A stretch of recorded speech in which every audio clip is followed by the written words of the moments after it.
Stop that twerking on that man. Drop that card about this game. Let me put this Bible in your hands. Pants, give me dollars and laying hands. Go and start shaking, do your hallelujah dance. Do a house, you can get a band. When they do a hallelujah, covered by the lamb. Greetings and what up, though? It's your boy Jason Jamerson, and welcome once again to the Jason Jamerson podcast. With me today is as always, I'm sorry, my man's 100 grams, my cousin Kev B. What's going on, Kev? What up, though, cuz? How you doing? I'm good. I am good. And also today we also have I'm not gonna read her list of accomplishments yet, but we have the incomparable Read them, man. I'll read them. So we have the CEO of the Clever Curation Group. She's Let the them know. She is let's see, I'm just reading in its entirety. We have the incomparable Chauntel Nelson here. She is a native Detroiter who has a long-standing history in media. Starting her journey as a radio intern, Chauntel began to understand the impact of hip-hop culture and how it is synonymous with the lives of the youth in the community. Throughout her career, Chauntel has been an influencer and tastemaker in many different entities. Chauntel has held positions at Bad Boy Records, Def Jam, Sony BMG, and iHeartMedia. This diverse experience led to the conception of the Clever Curation Group, a full-service media agency specializing in project consulting. The Clever Curation Group uses social media, brand alignment, and radio partnerships to create and execute dynamic and innovative projects and events. Chauntel Nelson has always had her finger on the pulse of hip-hop culture and has been instrumental in elevating the culture through media partnerships. Currently, Chauntel serves as the associate producer of hip-hop documentary Hear Me Roar and project consultant to media mogul Angela Yee. Her projects includes associate producer for Hear Me Roar, the documentary. She was the project coordinator of Kanye West's Sunday Service. Okay, I see you. Really going in on, you don't have to. Hey, I know it feels like we're just singing a long version of Happy Birthday to you, but still. Yeah, wow, this is a lot. It is. This is like whatever. Have you ever read your bio like for real? And you're like, dang, I did all that. It's a bit much. It's a bit. You're the Detroit producer of the Lip Service podcast, Angela Yee's podcast. It's me. Oh, bless you. You were the radio press consultant for Distinct Life on Inspire Day. You were you consulted for the City of Detroit Def Jam Christmas Toy Drive, or you put that together? I was one of the coordinators for the entire event. You were talent acquisition for Hip Hop Architecture Camp. I actually heard of that on a podcast. Mm-hmm. I'm gonna get back to that in a second. If it's the same one that I'm thinking about? It's the only one. There's only one? It's only one. I heard about that. That was pretty dope. And talent acquisition for People Discussion Series at the University of Wisconsin-Madison. And also, you were the coordinator for the Detroit private label store opening. That's a lot. That is a whole lot. That's a whole lot, which means we got a lot to talk about. You know, we usually do our weekend recap, but after reading all that, it's like we need to just jump right into it. We got a boss in our midst. That's what it is. We got a boss in our midst. I feel like, where am I tired? I feel like I'm underdressed. I came professionally dressed for the interview, like you should. See, I told you it's gonna come out. Sometimes it just happens. It just happens. So first of all, how are you doing this evening? I know you were saying you were having some issues going on at the moment. Yeah, actually, I'm doing great. Besides the fact that I just had a tooth removed, so we're a little swollen around the gum line. So it's definitely, I wouldn't miss this opportunity to talk with you and all of your followers. So yeah, it's definitely a sacrifice because we're on pain, struggle, bust right now. Well, I greatly appreciate you toughing through that pain so you can be on here with us this evening. So like I said, I want to get right to it. You were at all these record labels. Around what time were you working at the record labels? Okay, we're going there. What the Oh, age? we're going straight there. You know, I got them questions. We're going That's them straight. stories I've been wanting to hear. So I'm about to date myself, but I started my journey in this industry in probably 1998-ish.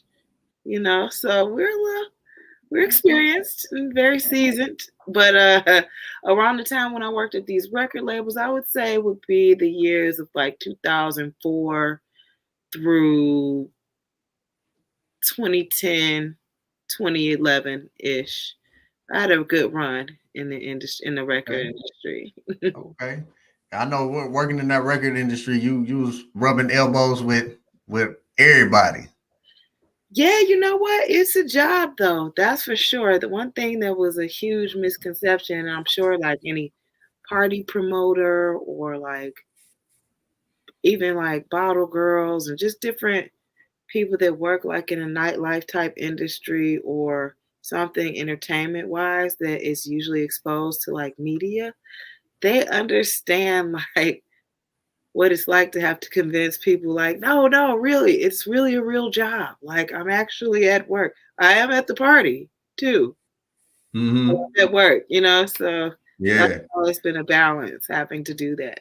Yeah, no, I completely understand. I'll be out there telling jokes, having the time of my life, and they be like, you just here having fun. Like, no, I'm working. Like, I'm at work right now.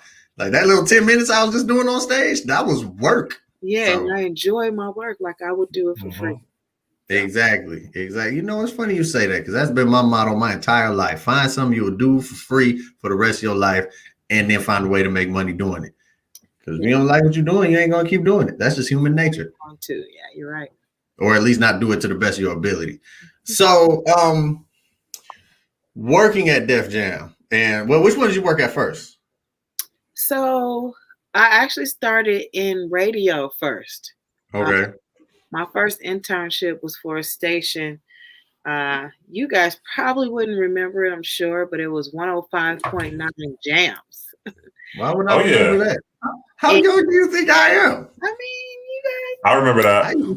I used to listen to that on my Walkman all the time. So that was my first internship, and I can remember me starting on like the same day as Spud started this particular day. He had just come to Detroit, and it was a big deal that day. And so, excuse me, guys. So I actually started in radio. I was a high school intern, and I left, went to college, came back my freshman year. Well, after I completed my freshman year in college, and just took off in radio from there. You know what I mean? Just kind of like worked and built and built and built and got into promotions and really just used that to kind of that was the intro to me working at Def Jam. Like working in radio, I met the person who became my boss at Def Jam by working these internships at radio. So it's been a long time coming. It definitely hasn't been a overnight situation to be successful. Right. So you say you got from the radio to Def Jam, and then what? So you were telling me before. I know a lot. So for the people watching and listening, she's being very formal right now. But I don't know what I thought we was. She's being very formal. We kicking it. She's being very formal right now. But I trained Chauntel. Yeah, we talked about this stomach is back.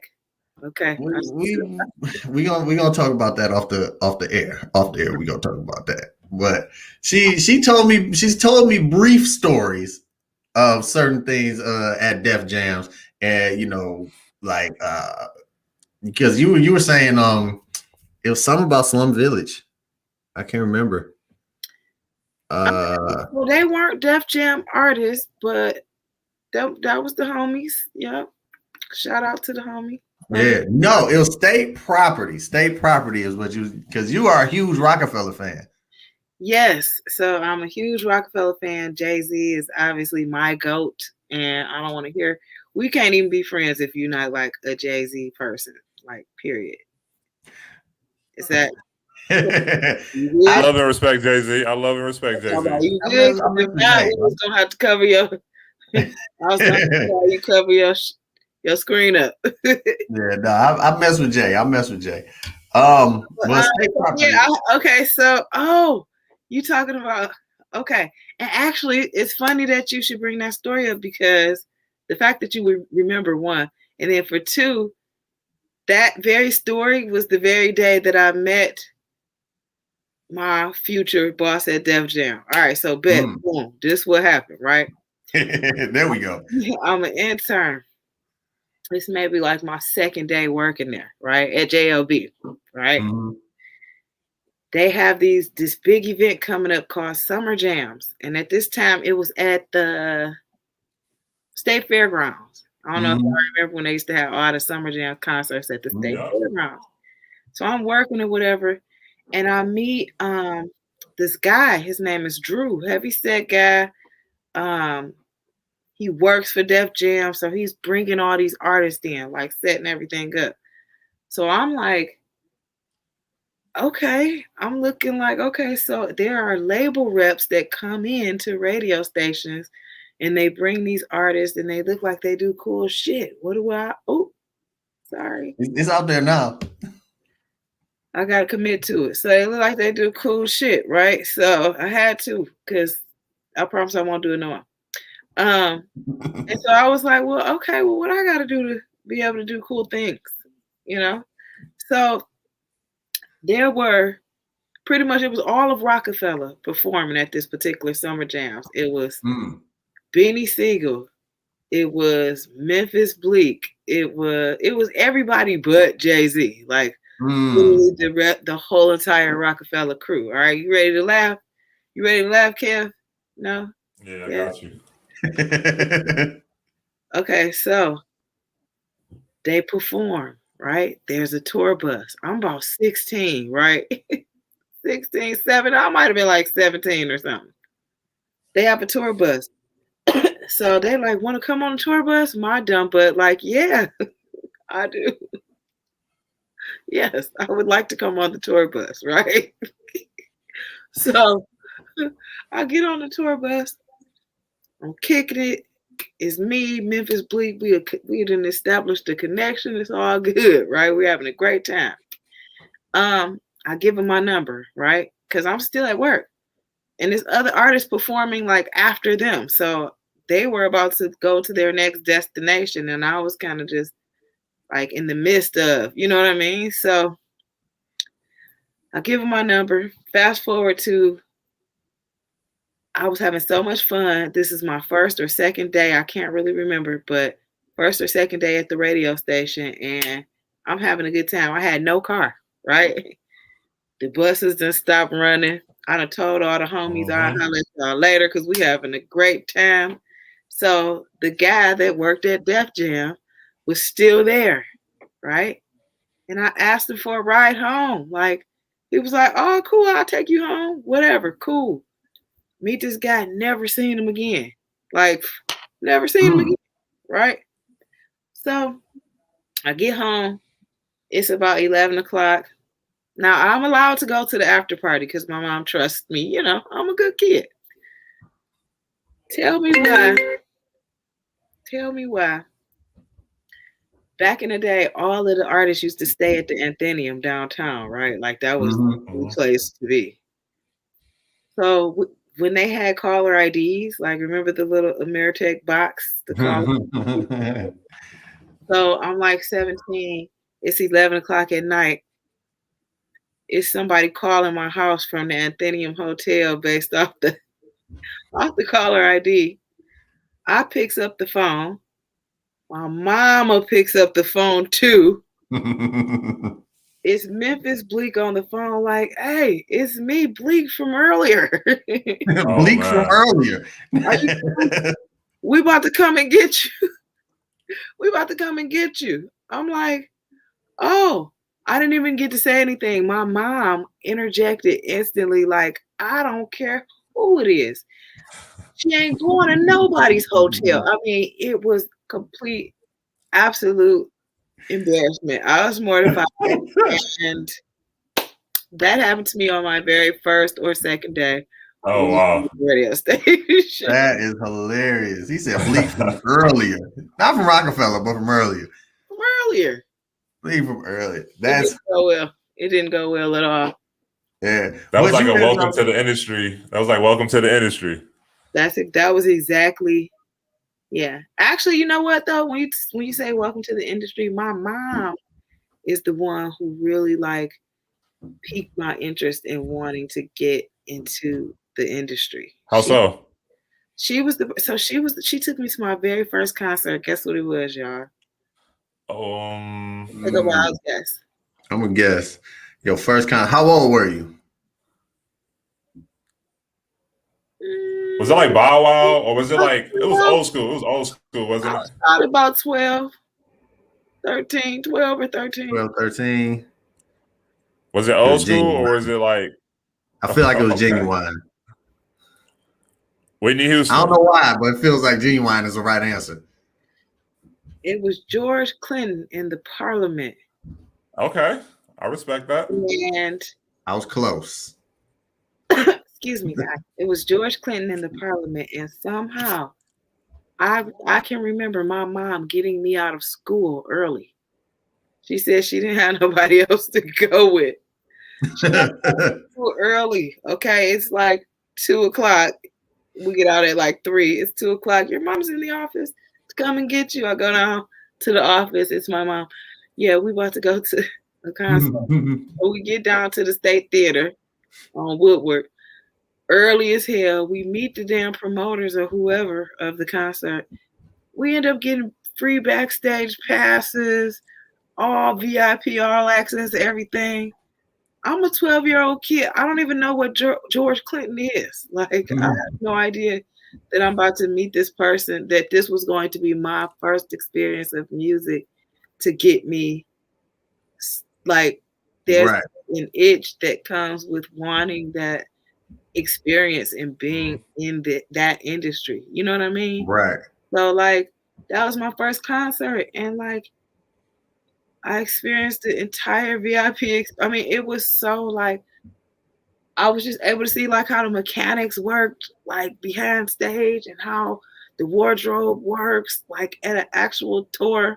Like it was a big deal for a 12, 13-year-old little girl who's never been to a concert in her life. And the first one to go to is like a legendary George Clinton and the Parliament VIP style. My mom was a fly individual too, so she took me down there and we was in the concert. That was probably so like a lit concert too. That's lit in more ways than one. I was like, what are you doing, Mom? So like that, just stay next to me. Stay next to me. So what does that smell? You just told us. I knew you were gonna know. Like there it is. That's a weird cigarette. Right. Yeah, he's not laughing at all. He's like, what? No. So Chauntel, I had a question for you. So you just kind of told us about like your first few days in the industry. What sparked your interest? Like, what's keeping you working in the industry today? Like, you obviously been in the game a minute. You're a boss, like I said earlier. Like, what keeps you going?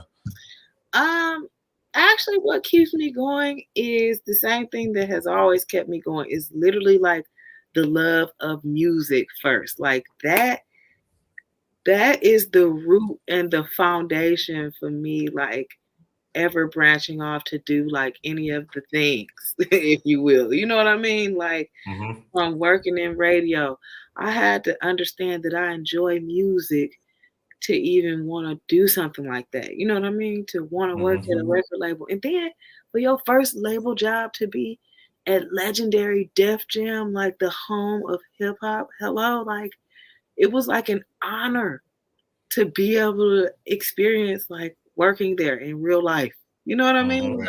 Yep.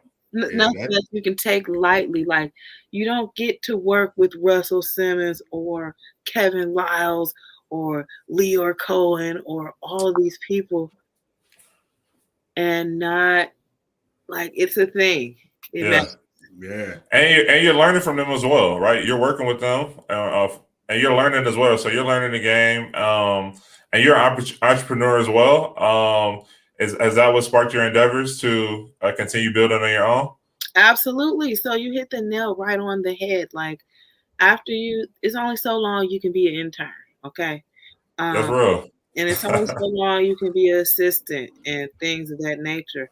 And once I realized I had built a network of people in this industry that like you can only guarantee those relationships by building them and by Mm-hmm. being in those same spaces several times to create a situation for yourself to be able to network, Yeah.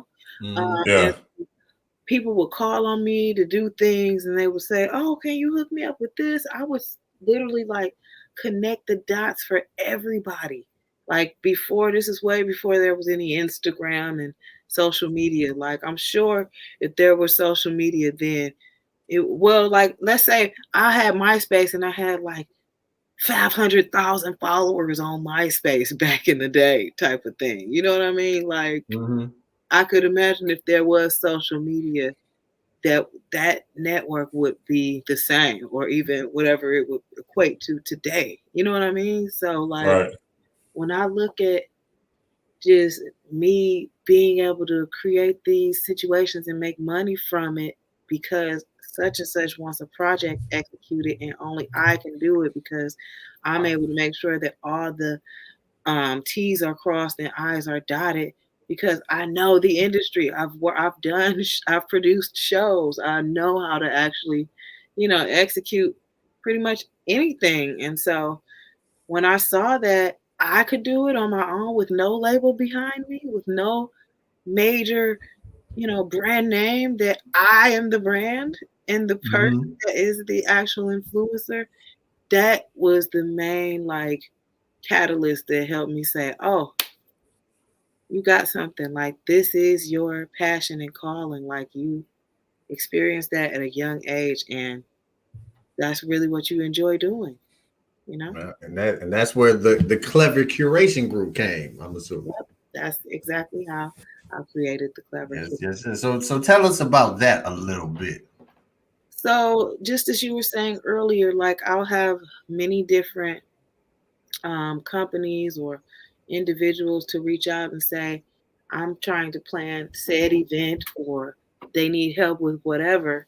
And I would like to hire your firm to complete the services. So I heard you starting to like name off the things that I've actually done, like different projects. For example, by me working at Def Jam and having those relationships, when they needed to outsource a consulting company to produce Kanye's Sunday service, who do you think they called? Me. Coordinate that. You know what I mean? So it's things like that that lets me know that the network that I've built will actually become my clients in the future, and it has held true for so long through today, really. And I still do clients every day that want things like radio interviews to be just coordinated, scheduled, things of that nature. I do a lot, and it pretty much encompasses brand management, a little bit of PR when it comes to radio, and just pretty much anything marketing wise that could help with a project or a business plan that a person would present to me. Right. You said something about building these relationships, and you when you said it, what I heard is something that confirms something I was told a while ago. A lot of people say, it's all about who you know, but I was told it's not about who you know, it's about who knows you. That's real. And so you saying like when they needed these things done, they reached out to you. You didn't call and have to audition for the process. No, absolutely. And that's where, building those relationships, really does come into play. Because you can say all day, like, oh, yeah, I know them. And then you see them in person, but hey, like, who are you again? You know what I'm saying? Because there's, like, what can I say? There's 1,000 you. There's only one of me. You know what I'm saying? Exactly. And so, yeah. Jason, I agree with you. I think what you're saying in so many words, in my point of view, is like it's not reciprocal or it's not equitable in like how people view one another in the relationship. And if you don't understand how other people perceive you, you can't really cash in. You might be overstepping, you know what I'm saying, or understepping what you can get from it. So it's definitely a learning opportunity. Yeah, I agree. Yeah, my man Henri Franklin told me that a while ago. You know, I always give people their credit. You know, I cite my sources. So you said you dang, what was I about to say? I lost my whole train of thought. You was talking about the Sunday service and clever curate. Oh, brand. You said brand managing. What all does that encompass? Because I know there's a lot of people. What is that again now? Yeah, there's that, and then there's some people who just get a lot of stuff mixed up, like between a brand manager, a PR person, like what exactly is a brand manager? I'm glad you asked me that, and that's the reason why I have to be very specific as well, because I repeat, I am not a PR agent. I am not a person that can get you bookings in television shows and or you know what I mean, like a PR rep would. So, but I got homegirls that do, so I'm able to outsource that for my clients if they need it. There we go. But so when you talk about brand management, like if somebody, a company or a particular person was actually trying to execute a business plan of some sort, right? Let's say Pookie's hair washing services, right? They're going to Pookie. You be Pookie. They're going to call me and say, hey, here's my business plan and my idea. What can I do to make my business plan and my idea visible and on the tops of minds of consumers who may need hair washing services? Do you understand what I'm saying? And so when you try to help somebody with branding, it really consists of creating a message for that business or company and then spreading that message across many different platforms so that you can recognize this particular thing. You will know that there are indicators that will remind you of this particular product or service of hair washing. You know what I mean? Like I may be a person to help you with creating a specific color scheme for your business that's recognizable across all platforms, where people would, when they see those colors, the first thing they think of is that business. Like when you see red and yellow, you think of what? McDonald's. Exactly. You know what I mean? So that's pretty much what branding is. You can have marketing ideas, but to have a branding expert would be a person who can spread those ideas amongst all different platforms and make like a synonymous figure for whatever it is that the project calls for. That makes sense. Does that make sense, kind of, guys? Yeah, absolutely. Thank you for the explanation. That made me think of a question. Being a brand manager, working in the music industry, who are the best brands within the music industry to you? So things have changed quite a lot since I actually held a position.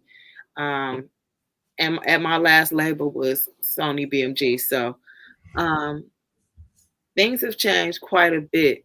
So I wouldn't necessarily say that maybe like a major artist on any of these labels would be necessarily the best example. You know, some of them are actually like independently based. You know what I mean? To give you a good example. Let me think of who would be. Wait, so maybe for example, then outside of the music industry, what would you say are like really good brands? StockX. Okay. The way they're able to kind of like merge all the products besides just the sneakers under one branding opportunity, umbrella, if you will, is like their whole marketing. The people over in marketing there are superb. Okay. I just have to say the team in general. I went over on a StockX warehouse tour one time. Yeah. Am I lying, Jason? Nah. First we went to the what's it called building downtown, and we went up into the office, and they had the one pair of red Octobers in there, and I almost started planning a heist for the boys. But yeah, I went to that doggone the StockX warehouse. That don't look dang near like a sweatshop, but they showed the whole authentication process and everything like that. I'm like, that's crazy how they can tell a fake, like just from the smell of a shoe, they can tell if it's fake or not. That's crazy. You know what else? And people hate to say it, but the Kardashians are a brand in itself, and the recognizable fame that they fulfill, however they may have achieved it, that has given them like a stamp to be able to spread their messaging in all types of products. Yeah, that's real. And services across the board, like on every platform, in media, appearances, beauty. I think they do the Skims, lingerie, like it's so much that they're able to tap into, and that is a brand.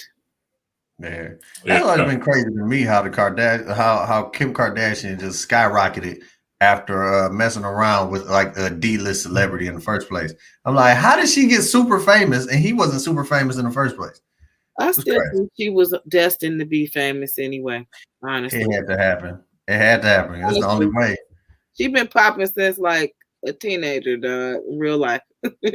No, I hadn't heard of her until, so, you know. But all right, so going back to the conception of the Clever Curation Group and then moving forward, you are now the project consultant for Angela Yee. Yes. How did that happen? It's a long story. I was watching the Breakfast Club interview. She was interviewing an artist by the name of La Brittany out of Detroit. You guys may have heard. Shout out Brittany. Yep. Shout out La Brittany. Yeah, and so she said, yeah, I'm going to be doing a documentary about women in hip hop. So I'm like, I'm watching this and I'm like, I gotta be involved with the documentary about women in hip hop. What to do? Like, this is my calling. Hello. And this was a perfect example of how when you speak up and manifest things, it actually happens and it actually works. So I'm looking at this interview like I'm looking at this screen right now. You know, I'm watching it on my computer like a couple of years ago. And I'm like, I'm going to reach out. And I used to work for iHeartMedia. So I had a few contacts. I had built a network. All right. I had a few contacts. And I said, I'm going to see if I can connect with this woman and find out more information about her documentary. So I got the contact. We connected. And we had our first meeting. And it was like, hey, I actually need somebody to run point for the project. And this is the job. Would you like it? And I took it and ran with it, and it has been up ever since. But I just merely shout out to Angela Yee. I love Angela Yee. So I'm very happy that's the way y'all met. That's like what I thought she would do. I don't know her, but like that's what I thought her spirit comes across as. You know what I'm saying? Showing love and looking out. You're very correct about that. Shout out to her. She's been a friend. She's been a mentor, and it was an unexpected yet well-received relationship, and I value our friendship. So, yep, that's the homie. That's what's up. Gary, you was about to say something? Yeah, I was gonna say, thank you for sharing that story. I mentioned earlier, you're an entrepreneur in yourself, or you're really hustling and consulting with people. Like, what's next for you as you kind of move forward? So I actually have quite a few things. So I have the Clever Curation Group, as we've been talking about this whole time, where I'll execute branding and different projects that people will bring to me. And then I also have my foot in the door in the beauty industry also. So I am a lash artist as well. So I've got a lot of things going on, but that's really what's next, going into full 100% entrepreneurship, and it can be done. And I'm just really happy to be on the pathway to doing that. And it's really something I've worked hard at for a while now. Awesome. When can people expect your product or your service? So you can actually receive services from me if you are looking to get you some bomb lashes, girl. Come get your lashes done. I am at the Beauty Club Detroit in Birmingham. You can go to their Instagram, which is the Beauty Club Detroit. You can book me for any lash services that you may need. So check that out. Again, their Instagram is the Beauty Club Detroit. And then if you have a project that you need execution on, if you need radio, PR, if you need anything along the brand management, you can email me at Chauntel at Clever Curation Group. And you can find my Instagram as Chauntel the One, as I've put right there in my little window there. Yeah. So Chauntel, I know you said you may not be able to stay on here long. So before you get off, I know I got this mug is banging. I hear you. I understand. But as a comedian, I have to ask about this. No, as a comedian, I have to hear the story of when you went down and met Dave Chappelle. Okay. I gotta hear the story. I gotta know how this happened. I must know. Because it's like one day I'm training you, the next day is like, yeah, I'm going out of town for the weekend. I'm like, with Dave Chappelle? And I found out on your Instagram. I was upset that I wasn't notified. I was offended. Next time, plug them up next time. I was like, hold on. I was just happy to be a guest. I didn't know it was going to be as epic as it was. And when I tell you that was a trip that changed my life, though, like the people in his bubble, I don't know if you guys follow Dave Chappelle for real or not. Not on social media like that, but he's real private-ish. So you gotta follow him, because if you did, you would know that like during pandemic, he created this thing like these summer camps, right? Oh yeah, I heard about those. Okay. Ohio, Yellow Springs, Ohio, where he would have like just different artists and like creators coming in and kicking it like for the weekend or for whatever, right? So it was Angela's birthday. And so they invited us all out to Austin. Actually, they were doing a show there. And Angela is really close with Donnell Rawlings, who is like a part of that crew and a hilarious, just amazing person all the way around. I mean, he's really that funny, like in real life. And so, they invited us just to be able to celebrate Angela, and it was so enlightening. I mean, Dave Chappelle is so funny, like from the heart funny though. Like it was really amazing to actually be able to witness him telling jokes to just an intimate, small crowd of people, which was just us. And it was just very like eye-opening to let me know like there are other things that exist and you too can do it. Like it's possible. And the people that we were around genuinely wanted everybody to win. Like we're literally networking and building. And it was just amazing to see. You love to see it, Yeah, it was dope. I was sitting there like, how she just, and her legs ain't sore from them squats we just did 2 days ago, and she just down there having the time of her life. Yeah, I'm living my best life. Man, well, I know you, Kev. Did you have anything else you wanted to ask her? Because I know that the pain is real. No, I just want to say, heartbeat, bro. Like it's doing a lot right now. Chauntel, I just want to say thank you for sharing with us. Thank you for coming to the space. It's been good. We appreciate having a boss in our presence and like just really sharing with us about your experiences, what's next, and a little bit about the industry. Thank you guys for having me, and much success on the podcast. And I hope you have me back soon. Maybe I'll have some more to talk about. Oh, most definitely. Most definitely, because we only scratched the surface with these stories. A little bit. You just scratched the surface with these stories. But All right. We gonna tell everybody where they can find you one more time. You can find me on Instagram at Chauntel the One. The number one. Yes. This is, for the people who are going to be listening to this later, it's just the number one. Number one, yes. All right. Well, Chauntel, I appreciate you. I'm gonna hit you because we gotta talk about that stomach you was just talking about. So I'm gonna hit you up in a few days. Hopefully your tooth is feeling a little better. All right. Have a good one, you guys. All right.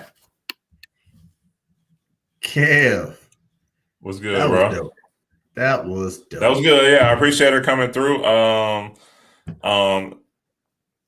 You know, like I feel like I get the same vibes from Angelia I get from her. You know what I'm saying? So I love seeing people like that come on the show, and then I know she's gonna grow and kill it. Oh yeah. Because we when she come back, we gotta have her back. Cause we didn't even talk about how we met. Because that was okay. You know, I meet people in the oddest ways. Like I met Sierra, the therapist, in the streets. You know what I'm saying? So I'm gonna wait to tell how I met Chauntel, how that happened. Which also had to do with radio. Crazy. So it wasn't networking. Radio and networking. That's all that happened. But yeah. So Kev, we didn't talk about it at the beginning of the show, at the top of the show. But how was your weekend?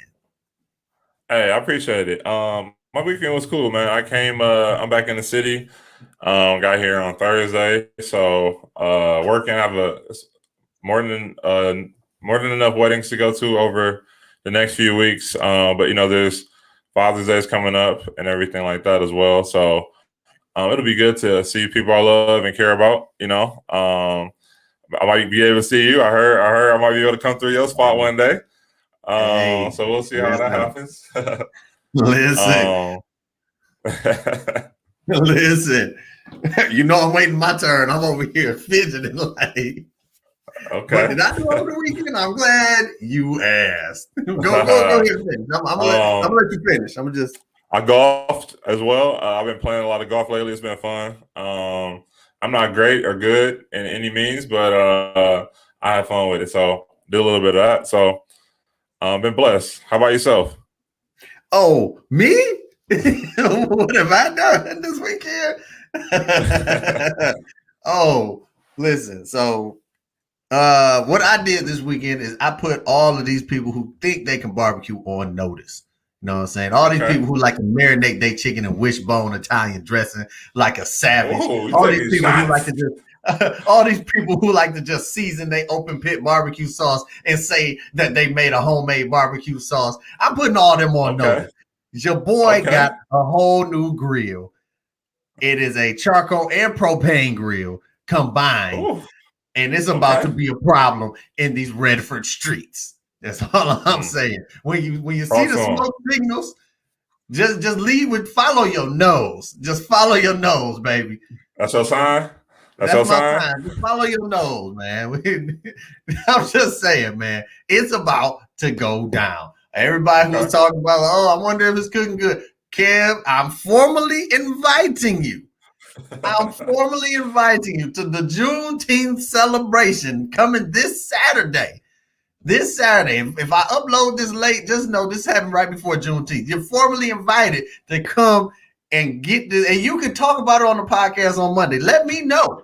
Let the people know what the food ended up tasting like. You know what I'm saying? You got so just so they know it's not just me talking. You know what I'm saying? I can only say so much. You know, I'm gonna put up or shut up person anyway. So you know what I'm saying? I got this grill. It's an early Father's Day present from my wife. I appreciate you so much. Me too. Yeah. My daughter got me some new headphones because all of my headphones were broken. For once again an early Father's Day present. And watched a lot of watched a lot of TV. Loki on Disney Plus came out. The Marvel TV show that came out. The Mighty Ducks had a TV show that on Disney Plus. I ended up watching that. Okay. I actually started using my Apple TV Plus, and I watched a show called Defending Jacob with Chris Evans. It was 8 episodes. It was pretty interesting. It was very good acting. Very good acting. And then I was in a movie. Over the weekend. Oh, okay. I think I saw that. Did you post something on that on your story? Yes, I did. Yes. Okay. Yes, Tell me more about it. Tell us more about it. There's a lot of things that I can't say about the movie. Oh, that's cool. Just Understood. because of things that I signed. Looking forward to hearing from it when you do. Well, I will say it's based off of a web series. There's a web series called Booked on YouTube. And they decided to expand from the web series and turn it into a short film. And I was asked to be in it. I don't know if this is going to encourage people to see it or deter people from seeing it, but the scene that I'm in, I am shirtless. I don't know. I don't know if that's going to help or hurt. We hyping it up then. We hyping it up. I am shirtless. This is maybe the very first time you'll see Jason Jamerson shirtless on camera in any capacity. Because if you look at my Instagram, even though I'm a personal trainer, I ain't never posted nothing shirtless. But yeah, shout out to Chauntel Nelson. She is a phenomenal actress. She wrote the web series and the film.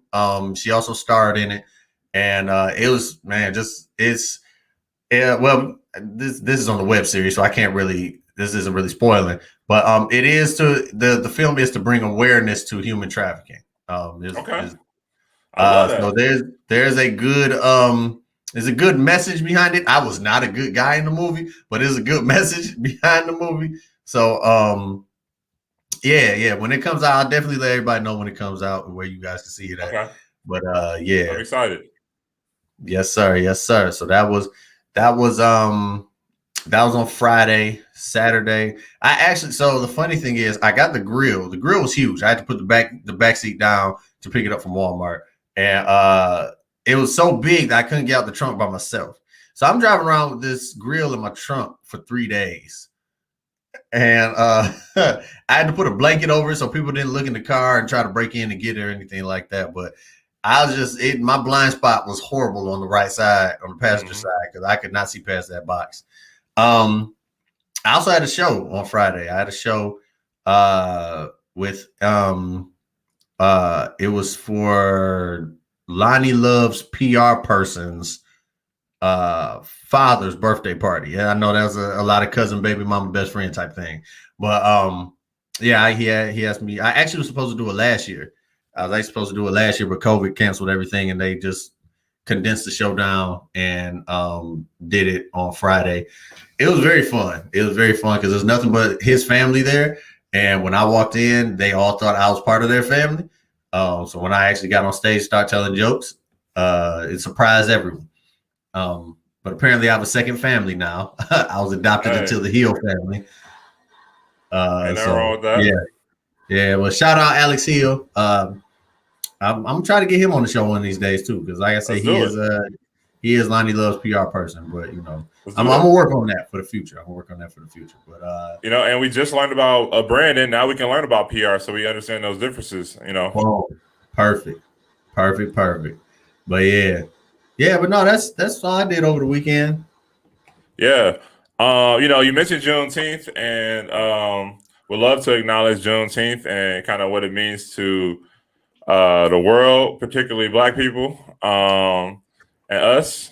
So in 1865, Juneteenth was a holiday celebrated in Texas, also known as Freedom Day, Jubilee, Liberation. That's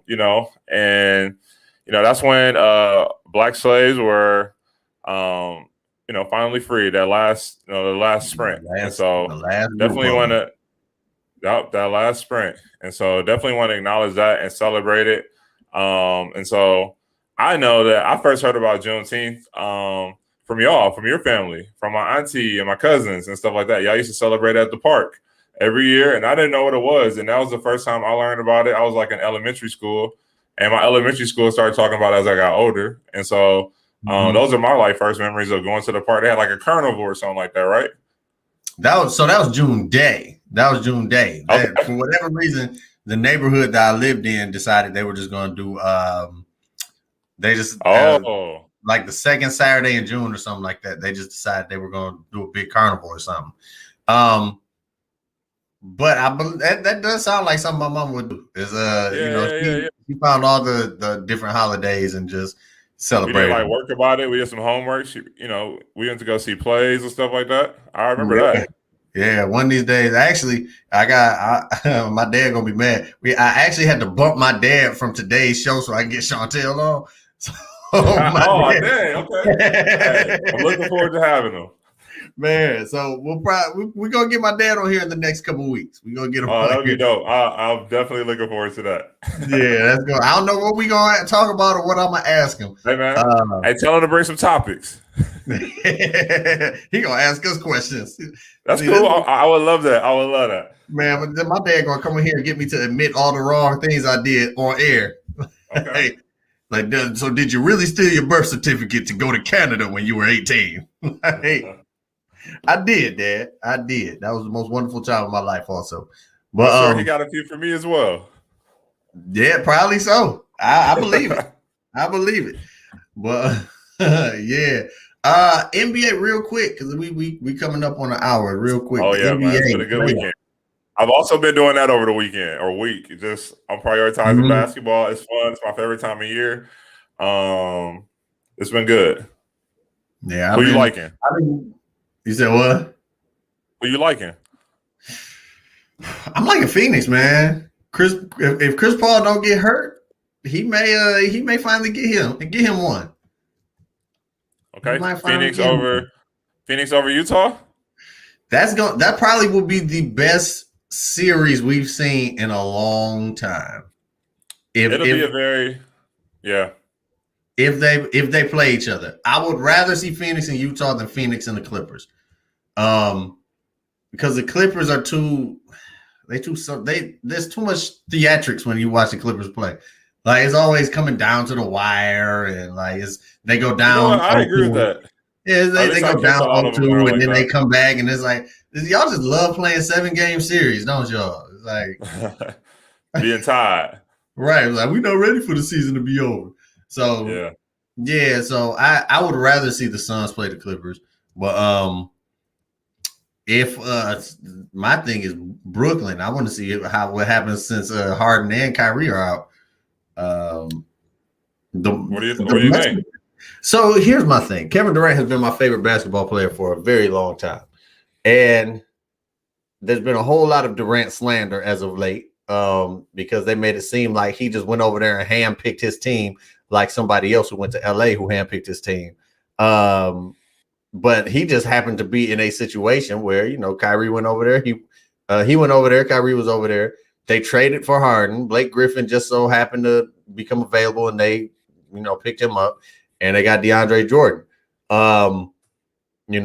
That's just the way the dominoes fell. And now that the two other key pieces of the team are out, everybody's acting like Durant is like, yo, time to see what he can really do. Time to see what he's really about. And so, my bad. I want him to win. I was gonna say I want him to win just to at least this series by himself, just so he can shut everybody up. That would be impressive. That would be impressive. That team is loaded, so I'm naturally rooting against that. I think the Sixers could be pretty good. But I don't really know. It's the first year I've seen Joel Embiid do his thing. I think that although he still needs to learn how to shoot, Ben Simmons has been impressive this year. You know what I'm saying? Yeah. And then I also like Giannis and them boys. I don't know. He's missing something. I don't know what it is, but I feel like Giannis and them, I don't think they're good enough to win the championship. They miss Bledsoe. Yeah, probably so. And the crazy thing to me is, so the Nuggets just got swept, and it's like if Jamal Murray was playing, this would be a series right now for real. And they got swept convincingly too. It wasn't just like 2-3 point games every game. They got blew out a few games. Yeah. But it's like it's crazy how one player changes everything. Because Jamal Murray was playing, it would be a totally different story. Yeah. No, I'm disappointed. I was looking forward to seeing him play. within the playoffs, and it's unfortunate his setbacks. But I hope he get healthy, and then next year I'd love to see him ball. Similar to like how Jaren Jackson Jr. was to me. Like I was looking forward to what he was doing. Similar situation. So man, I hope he gets healthy. Yeah. Well, all right, man. Well, this has been the Jason Jamerson podcast. Kev, go ahead and tell them what you got coming up and where they can find you once more. Yeah, so y'all can find me on Instagram at Hercules Jackson, or on Twitter at _KevB_. I do know one event coming up this weekend. It's a Culture in a Bowl pop-up. There'll be greens and champagne. It's going to be on 16,000 Woodward Avenue in Highland Park on June 18th from 3 to 7 p.m. At the chat room.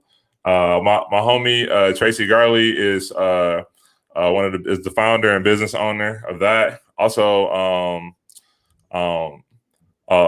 GirlFundMe, and so a platform really helping women, particularly women, raise money to start their businesses and stuff like that. And so just an all-around hustler, another boss. And so she's having an event. They're gonna have spicy greens, jollof rice, plantains, some veggie cornbread. So you go on cultureintheBowl.com, and then you'll see me there. Bet. And myself, you just see me in the streets where I come from. Hey. No, what do I got coming up? Shoot, you can catch me on the grill on Saturday. Throwing down. Shoot, I don't think I got too much stuff going on this week. I got a lot of comedy shows coming up within the next few months. Yeah, that's about it. And unless you're trying to lose some weight, if you're in the Metro Detroit area and you're trying to get in shape, you can hit me up, DM me. As always, you can find me at The Jason Experience on Instagram, The Jason Experience on Facebook, The Jason Experience on YouTube, and The Jason Experience on TikTok. Kid, where can they find you at? At Hercules Jackson on Instagram. Boom, Hercules Jackson on Instagram. All right, y'all. This has been fun. Thank you all for tuning in. Thank anybody who and thank you all for listening in advance, these previous viewers. Come next week, there's a very good chance y'all are gonna be able to find us on Spotify and Apple Podcasts and all that jazz. So subscribe. All right. Subscribe. And this has been the Jason Jamerson podcast. Peace out.